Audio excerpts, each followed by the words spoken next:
Ya, shalom para sahabat Narwastu, salam sehat, kembali lagi dengan podcast ke-75 majalah Narwastu. Kali ini kami kedatangan seorang sahabat Narwastu dan juga mantan Direktur Tindak Pidana Narkoba di Barreskrim Polri, dan terakhir beliau menjabat sebagai Deputi Pemberantasan Badan Narkotika Nasional. Dan juga dikenal dulu seorang reserse yang tangguh, polisi yang tangguh, yang luar biasa komitmennya dalam memberantas tindak pidana kejahatan. Beliau adalah Irjen Polisi Purnawirawan Dr. Andus Arman Depari. Biasanya saya selalu memanggil beliau ini dengan Bang Arman Depari. Waktu beliau masih aktif di Deputi BNN, kami pernah mengundang juga beliau untuk bicara tentang bahaya narkoba di acara tokoh-tokoh pilihan Narwastu tahun 2016. Beliau pernah menjabat sebagai Kapolda Kepulauan Riau. Pernah juga menjadi Direktur Tindak Pidana Narkoba Barreskrim Polri. Dan 2016 saya masih ingat nama beliau begitu santer, disebut-sebut media nasional sebagai calon Kabareskrim. Demikian juga saat ini beliau masih punya komitmen yang tinggi, kesetiaan yang luar biasa untuk memberantas narkoba. Beliau termasuk juga dalam 21 tokoh Kristiani inspiratif 2016 pilihan majalah Narwastu. Baik para sahabat, kita akan berbincang dengan beliau tentang bahaya narkoba, karena kita tahu bahaya narkoba ini sangat luar biasa, bisa mengoyakkan sebuah tatanan dalam kehidupan bernegara dan berbangsa. Selain bahaya korupsi, bahaya hoax, bahaya terorisme, narkoba ini salah satu yang harus kita perhatikan bersama. Shalom Bang Arman, gimana kabar Bang? Baik, shalom. Sehat Bang ya? Luar biasa. Ya. Ini para sahabat Narwastu perlu kami sampaikan. Ini 6 bulan kami janjian, baru beliau punya waktu untuk bertemu. Terima kasih Bang ya. Sama-sama. Ya. Beliau sekarang juga memimpin ormas yang sangat peduli untuk memberantas dan memberikan edukasi kepada masyarakat untuk memberantas narkoba, yaitu Gerakan Mencegah Daripada Mengobati, GMDM. Ini sebuah ormas yang luar biasa untuk memberikan edukasi kepada masyarakat, kepada publik untuk mencegah bahaya narkoba. Bang, kita mau ngobrol tentang bahaya narkoba. Pak Jokowi kan pernah bilang bahaya narkoba ini tidak main-main. Ya, setelah bahaya korupsi, terorisme, hoax, bahaya narkoba ini sangat bahaya, sangat luar biasa seriusnya untuk generasi muda bangsa kita. Gimana Abang memperhatikan ini? Iya, saya setuju dengan pendapat itu bahwa narkoba ini harus kita tempatkan dalam sesuatu yang mesti kita tangani dengan serius. Di samping juga kejahatan-kejahatan yang lain, seperti korupsi yang setiap hari kita dengar, setiap hari kita lihat di media dan di tengah masyarakat. Kalau dulu ada terorisme, walaupun itu tidak selalu, tapi ini juga menjadi perhatian.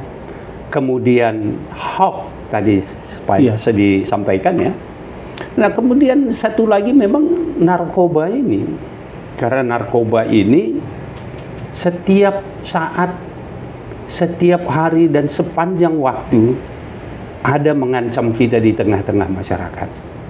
Nah oleh karena itu tadi disebutkan bahwa kita tidak boleh bosan-bosannya, tidak boleh berhenti. Bahkan kalau menurut saya tidak boleh meleng sedikit pun untuk mengawasi peredaran gelap dan penyalahgunaan narkoba ini. Nah, bagi kami sendiri di GMDM, ya, kalau dulu sebagai Deputi Pemberantasan Badan Narkotika Nasional, kita berupaya untuk menangkap, menahan, memproses, bahkan menggunakan senjata untuk memberantas narkoba. Nah, saat ini dengan kedudukan dan posisi saya sebagai Ketua Umum GMDM, maka senjata itu saya ganti dengan kata-kata.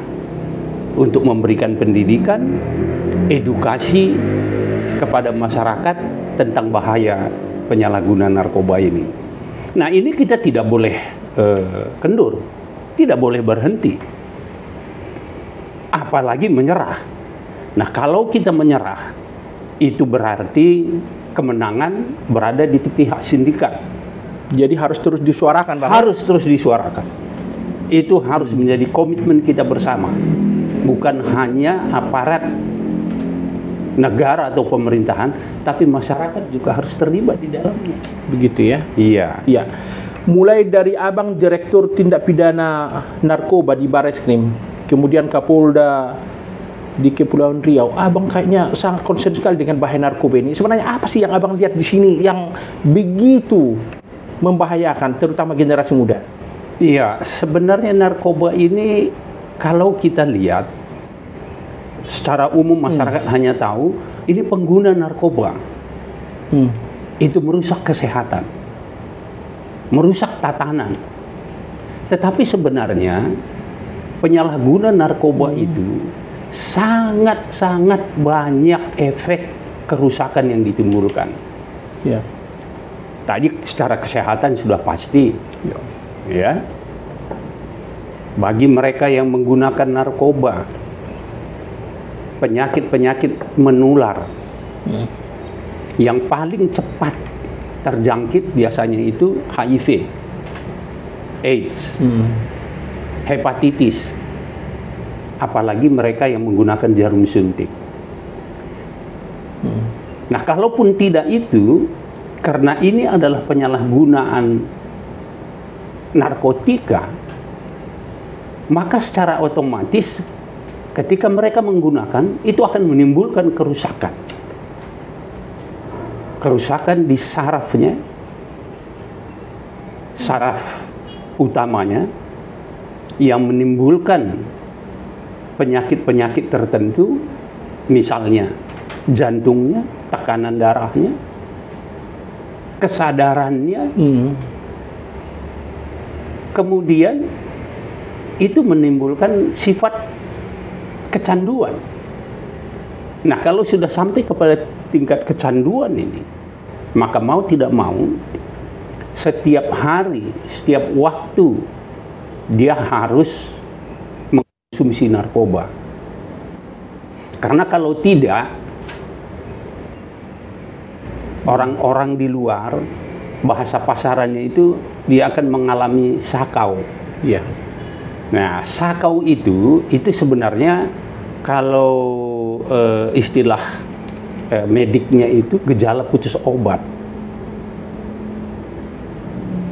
Nah, kalau mereka mengalami sakau itu, katanya itu badannya sakit semua. Seperti dikuliti. Katanya tulangnya itu seperti dicabut, sakitnya bukan main. Bagaimana untuk mengatasinya? Satu-satunya cara itu diberikan lagi obat narkoba yang dia pakai itu, supaya rasa sakit itu hilang. Nah, bayangkan kalau itu digunakan bertahun-tahun. Itu dari aspek kesehatan yang saya bilang tadi. Ya. Dari aspek ekonomi, biaya belanja narkotika dan pengobatan bagi korban-korban narkotika, hasil survei Badan Narkotika Nasional dulu, kalau saya tidak salah itu sekitar tahun 2016 atau 17, itu kurang lebih 80 triliun per tahun. Gitu ya. Itu dari segi ekonominya, berapa besar uang yang dikeluarkan oleh masyarakat kita untuk membeli narkoba yang pada umumnya narkoba itu berasal dari luar. Gitu ya. Lebih jauh lagi kalau kita terjemahkan bahwa sekian triliun kita buang uang ke luar negeri diganti dengan racun. Nah, ini sangat menggerus perekonomian rumah tangga. Gitu ya. Itu keterangan dari Menteri Keuangan kita. Ibu Sri Mulyani pernah menyampaikan bahwa pembelian narkoba itu menggerus keuangan rumah tangga. Nah, saat ini survei tahun 2001 oleh BNN dengan BRIN, ada peningkatan pengguna narkoba di Indonesia dari survei 2019, kenaikannya kurang lebih 0,15% dari 0,8%. Itu kenaikannya kalau dilihat dari angka jumlah penduduknya dari 4.500 kurang lebih, terakhir survei menjadi 4.800.000. Nah, ini kalau ini tidak dikendalikan akan naik terus. Nah, tadi disampaikan bahwa Bapak Presiden Pak Jokowi pernah menyampaikan bahwa kita darurat narkoba. Nah, itu salah satunya adalah hasil survei itu. Karena dunia internasional ada kesepakatan jumlah pengguna atau prevalensi di setiap negara itu maksimal 2% Gitu ya. dibandingkan dengan jumlah penduduk. 2% kalau di kita di Indonesia itu kurang lebih 5 juta. Nah, pada tahun itu ketika beliau menyampaikan statement itu, kita berada di 2,3%.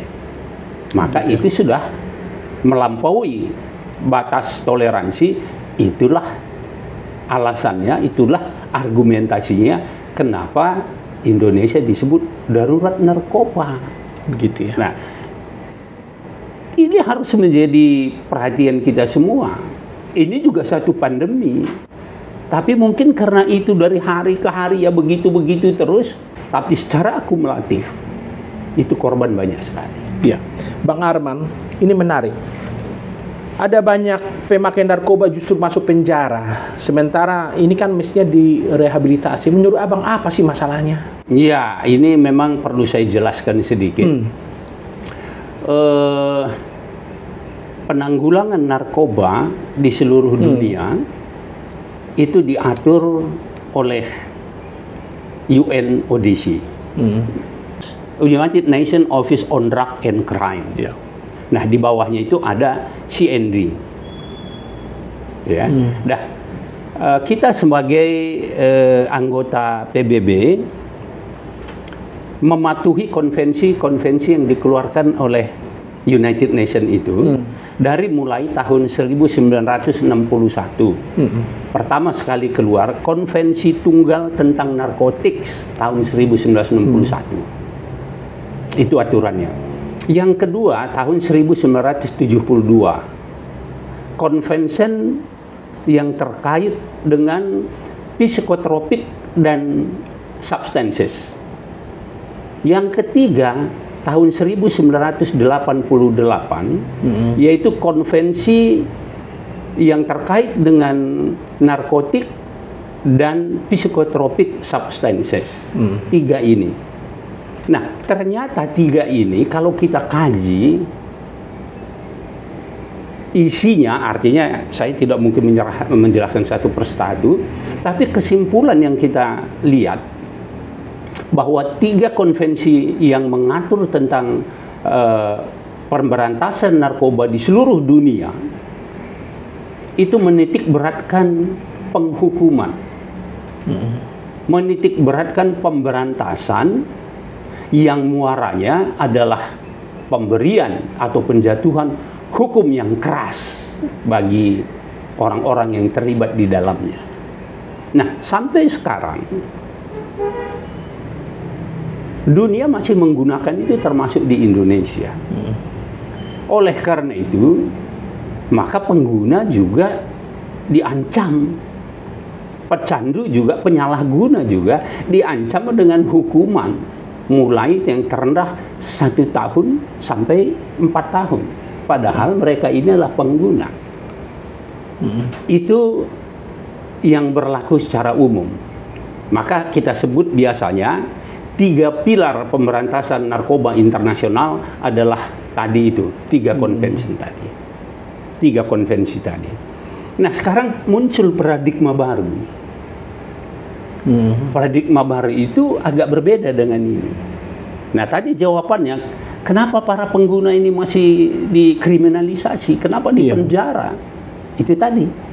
Tapi sekarang ini muncul paradigma baru. Ada sidang lanjutan, katakanlah seperti itu, oleh PBB juga, yang disebut dengan United Nations General Assembly Special Session. Nah, ini jarang dilakukan. Seperti sekarang ini ada perang antara Israel dan Hamas, maka ada sidang karena dianggap sangat khusus. Karena menghadapi situasi yang darurat. Nah, karena narkoba juga dianggap suatu hal yang sangat darurat, dibuatlah sidang itu yang disebut dengan UNGAS, kalau kita sebut biasanya itu. Nah, di sana kemudian ada paradigma baru yang muncul. Yang pertama disebutkan bahwa para pecandu, penyalahguna narkoba itu harus menghormati hak asasi manusia. Artinya mereka sebagai yang dikategorikan sebagai pengguna pecandu itu dianggap orang sakit, gitu ya. Iya, sehingga harus diobati, harus mendapat hak untuk pergi ke tempat rehabilitasi. Dan itu abang tahu ditanggung negara atau bagaimana, bang?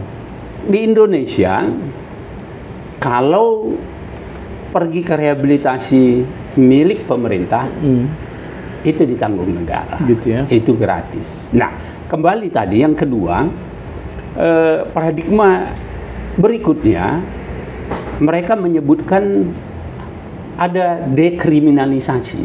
Artinya satu kejahatan yang tadinya disebut kejahatan, tapi kemudian harus dibuat satu aturan supaya perbuatan yang disebut tadi jahat kemudian bukan lagi satu kejahatan. Nah, ini kan prosesnya pasti panjang, ya. Nah, kemudian ada juga yang menyebutkan harus diberikan kesempatan yang sama bagi semua orang.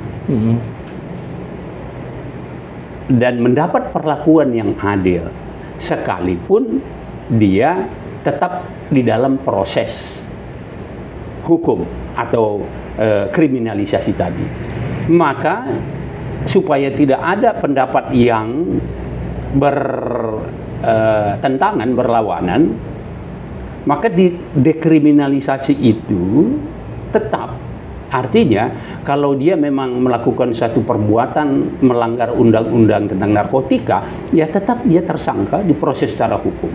Namun, muaranya itu bukan pemenjaraan, bukan hukuman kurungan badan. Bisa dicarikan alternatif penghukuman.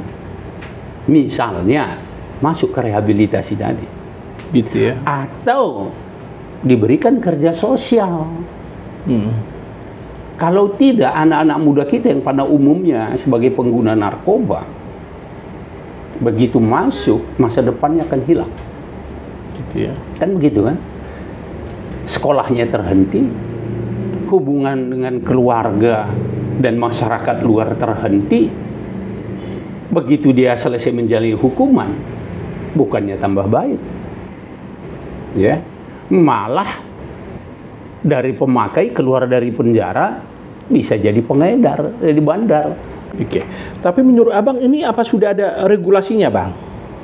Sudah banyak sebenarnya dikeluarkan, baik dari kepolisian, kejaksaan maupun Badan Narkotika Nasional yang seharusnya menentukan arah kebijaksanaan strategi penanggulangan narkoba. Tetapi pada kenyataannya, maaf saya kalau sampaikan, ini petugas-petugas di bawah ini masih tidak mematuhi ini.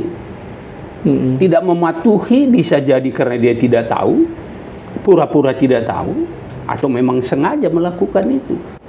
Begitu dia melakukan penangkapan, dia tahu bahwa ini barang bukti tidak cukup untuk dibawa pengadilan, terjadi negosiasi. Anda mau diproses di penjara atau direhabilitasi? Kalau mau direhabilitasi seperti ini, kalau tidak mau, Anda akan pengadilan. Berarti ada masalah dalam masalah hukum, penegakan hukum juga? Masih ada. Nah, ini yang harus kita dorong. Ya, semua masyarakat harus selalu menyuarakan ini. Karena menurut saya ini sangat ironis terjadi. Bayangkan, nah ini kita bayangkan ini ya. Seorang orang tua yang punya anak pemakai narkoba, itu juga sudah merupakan suatu problem yang sangat besar. Kenapa? Seperti tadi saya sampaikan, mungkin saja dia tidak kuliah, mungkin saja dia melakukan kejahatan-kejahatan lain, pencurian, tidak patuh. Ini kan sudah menjadi masalah. Kedua, anak itu kemudian ditangkap di polisi atau di penyidik atau petugas yang lain. Itu kan sudah menambah masalah yang lebih berat lagi. Nah, apalagi kemudian petugasnya mintain sesuatu, katakanlah uang. Ini kan kurang ajar namanya. Oke. Jadi kalau gitu, Abang kan sebagai mantan orang yang pernah di Bareskrim, Bang. Kalau ada masalah seperti ini, apa saran Abang ke publik? Iya, saya memang sering sekali menemui hal ini, dan biasanya kalau sampai ke saya akan langsung hubungi pimpinan petugas yang bersangkutan bahwa ada permasalahan begini. Gitu, Bang. Dan saya minta ini diselesaikan, dan kalau memang itu tidak memenuhi persyaratan, bukan sebagai bandar, bukan sebagai pengedar, berikan kesempatan untuk rehabilitasi. Sering sekali. Gitu, Bang. Ya? Bahkan kadang-kadang saya tidak kenal ke orang itu, saya tidak tahu dapat nomor dari mana, telepon saya. Begitu saya cek benar, biasanya saya lakukan itu. Dan itu memang tanggung jawab saya di dalam organisasi GMDM. Karena itu adalah rasa kemanusiaan kita. Itu kewajiban kita untuk melakukan. Karena mereka ini bukan bandar, bukan pengedar, tapi mereka ini adalah anak-anak muda yang mungkin salah bergaul, salah tempat pada waktu yang tidak tepat juga. Begitu ya. Seperti contoh, seperti saya bilang tadi, ketika dia kemudian mungkin ada ribut-ribut keluarga di rumah dengan orang tua, dia pergi keluar, bergaul dengan temannya yang memakai narkoba, dia belum menggunakan, ada barang bukti di situ, ditangkap sama polisi, kemudian masa depannya hancur. Ya. Nah, ini menjadi perhatian kita bersama. Terkait dengan itu, apa yang Abang mau berikan tips kepada keluarga-keluarga dalam menyikapi darurat narkoba? Iya, yang pertama dulu saya menghimbau dan mengingatkan kepada teman-teman saya dalam penegakan hukum, bagi mereka atau anak-anak kita, siapapun dia yang memang hanya pemakai, pecandu narkoba, tidak terlibat dalam jaringan, bukan seorang bandar, bukan seorang pengedar, berikanlah hak mereka untuk mendapatkan perawatan, mendapatkan terapi dan rehabilitasi, dan kembalikan mereka ke keluarganya. Gitu ya. Ya, betul, ini memang kadang-kadang tidak populer karena itu bukan merupakan tugas penegak hukum. Tapi saya menghimbau dari sisi kemanusiaan. Karena bagi mereka dan orang tua, jika anaknya sudah terlibat narkoba, itu juga sudah merupakan satu beban yang sangat berat. Gitu ya. Tetapi Itu undang-undang kita menyampaikan. Bagi pengedar, bagi yang terlibat sindikat, bagi yang menjadi bandar, lakukan hukum yang sekeras-kerasnya. Itu. Kemudian bagi kita masyarakat, kita harus menjadi benteng, gitu ya. Terutama keluarga. Keluarga ini adalah satuan atau komunitas terkecil dari masyarakat, dan semua aktivitas individu itu dimulai dari keluarga. Nah, mari kita selalu saling mengingatkan di tengah-tengah keluarga supaya kita tidak terjerat dengan narkoba. Karena kalau sudah terjerat, namanya terjerat, itu susah untuk melepaskannya. Nah, kalaupun dia sudah terjerat, terkena narkoba, bagi pengguna ini akan sulit melepaskan diri. Kita harus membantu, jangan dijauhi. Begitu ya. Ya, ingatkan anak-anak kita untuk bergaul, untuk pergi ke tempat-tempat yang betul-betul kita yakini bahwa tempat dan orang-orang di sana bersih dari narkoba. Kemudian yang paling penting sekali lagi, satu lagi dalam pencegahan narkoba ini, mencintai dan mengasihi di dalam keluarga. Itulah yang paling utama untuk membentengi anak-anak kita, anak-anak muda kita dari bahaya keterpaparan narkoba. Iya. Gitu. Bang Arman, ada yang menarik yang saya masih ingat 2016 waktu Abang menyampaikan pemaparan diskusi bersama tokoh-tokoh Kristiani di acara kita. Abang waktu itu menyampaikan di penjara ada yang nama-nama Alkitab, pengedar dan pecandu narkoba. Juga Abang pernah bilang bahkan pendeta pun ada yang memakai narkoba. Mungkin Abang bisa ceritakan kepada para sahabat narkoba. Ini menarik dan tapi serius juga kita perhatikan. Iya, itu memang pengalaman dulu ketika saya di Polda Metro. Iya. Nah, suatu hari saya berkunjung ke suatu tempat lembaga pemasyarakatan. Saya tidak sebut lembaga pemasyarakatannya. Kemudian kebetulan kepala lembaga pemasyarakatan itu adalah anak-anak Tuhan, ya, artinya dia beragama Kristen juga. Begitu ketemu dengan saya, dia sebutkan begini, Bapak terima kasih sudah datang ke sini. Saya tidak tahu harus berbicara apa, karena di sini sekarang sudah ada apa istilahnya, kalau persekutuan dan pembedahan Alkitab. Saya tidak tahu harus berbicara apa karena tambah banyak, katanya begitu. Artinya itu kalau tambah banyak di situ yang bersekutu, berarti kan banyak yang menggunakan narkoba. Itu yang dia sampaikan. Saya tidak tahu harus berkata apa. Apakah saya harus berterima kasih karena banyak orang yang bersekutu di sini? Tapi mereka itu pada umumnya adalah pengguna narkoba. Dan dia juga lihat, nah, Pak, ternyata tahanan-tahanan atau masyarakat binaan yang ada di lembaga permasyarakatan itu banyak sekali yang nama-namanya diambil dari Alkitab, katanya begitu.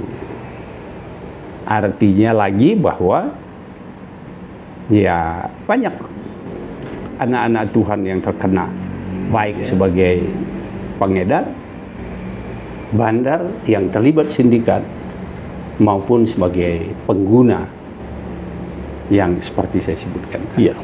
Kalau gitu apa yang Abang mau sampaikan kepada para sahabat Narastu terkait dengan peran gereja dalam menyikapi bahaya narkoba ini? Iya, salah satu sebenarnya yang kita rasakan kurang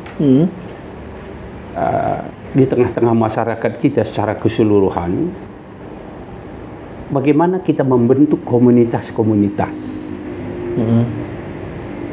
Ya, dari komunitas-komunitas inilah kita selalu sharing informasi. Walaupun itu kecil, tapi paling tidak bagi mereka yang sudah masuk komunitas ini, mereka tidak lagi menggunakan narkoba. Nah, kalau kita punya komunitas, maka kita akan bisa bersama-sama menguatkan barisan, merapatkan barisan untuk sama-sama melawan narkoba. Nah, satu lagi terkait dengan mungkin peran gereja. Saya ingin bertanya, apakah kita ini memang sudah menjalankan fungsi kita untuk terjun melayani masyarakat, ke tengah-tengah masyarakat yang memang memerlukan sekali, terutama dalam masalah narkoba ini. Kita tahu ada kampung-kampung narkoba di Jakarta misalnya. Ada di Jakarta Barat, Jakarta Timur, Jakarta Pusat. Apakah gereja sudah mengingatkan warga kita, jemaat kita? Cobalah.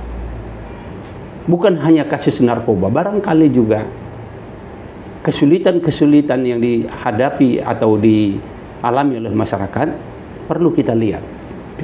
Tetapi khusus untuk narkoba, mari kita coba sama-sama ke sana untuk melayani mereka, untuk memulihkan mereka. Itu mungkin yang paling penting. Sehingga kita tidak hanya menunggu di tempat ibadah kita, kemudian memberikan khotbah, penjelasan-penjelasan, dan sebagainya, tapi kita tidak pernah menyentuh mereka yang ada di sana. Kenapa? Mungkin mereka bukan tidak mau datang, tapi kesempatannya, kondisinya, apalagi bagi mereka yang sudah kecanduan. Apa kita mengharapkan mereka yang datang atau kita yang datang ke sana? Gitu Bang ya. Ya. Ya. Bang Arman Depari, terima kasih atas perbincangan kita ya. Ini menarik sekali dan saya kira publik perlu menyimak apa-apa saja yang disampaikan oleh Bang Arman Depari. Beliau ini luar biasa pengabdiannya untuk bangsa kita. Waktu beliau masih di Kepolisian Republik Indonesia dan sekarang sudah pensiun, beliau masih konsen untuk memberantas bahaya narkoba. Kiranya Abang selalu sehat bersama keluarga.